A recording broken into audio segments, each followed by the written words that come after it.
میں نے کہا آج تم ہاتھ لگا لگا کے رو گئے کہ ہم نے پروگرام کیوں رکھا تھا، کیونکہ آج میں نے تمہیں چن دیا اور پورے کا پورا تن دیا۔ توجہ ہے کوئی نہیں؟ تو سارے لگڑ اگڑ بگڑ لگڑ بگڑ سارے الول جلول اکٹھے کر لو، ایک کا سیال بھی تو آڑے دبائی۔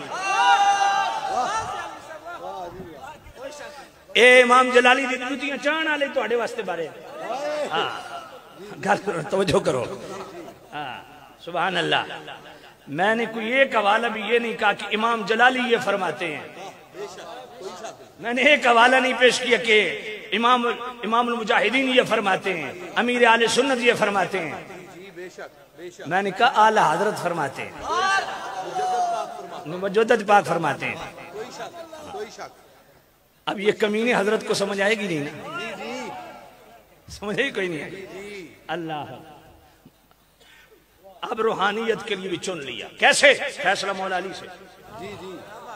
یہی حدیث جو مولا علی فرماتے فاخترنا لدنیانا من رضی رسول اللہ صلی اللہ علیہ وسلم لدیننا، ابو بکر کو ہم نے خلافت بلا فصل کے لیے، دنیاوی خلافت کے لیے اس لیے چنا۔ سبب کیا ہے کہ مصطفیٰ نے اپنی ظاہری زندگی میں ابو بکر کو ہمارا دین کا امام بنایا، امامت کے لیے نہیں چنا۔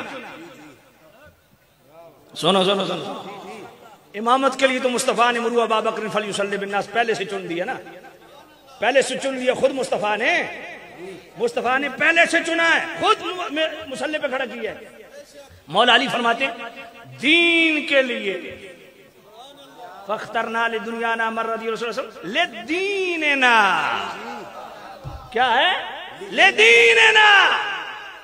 مولا علی فرماتے ہیں ابو بکر کو مصطفیٰ نے ہمارا دین کا امام بنایا تھا، اس لیے دین کی جو ایک جہت ہے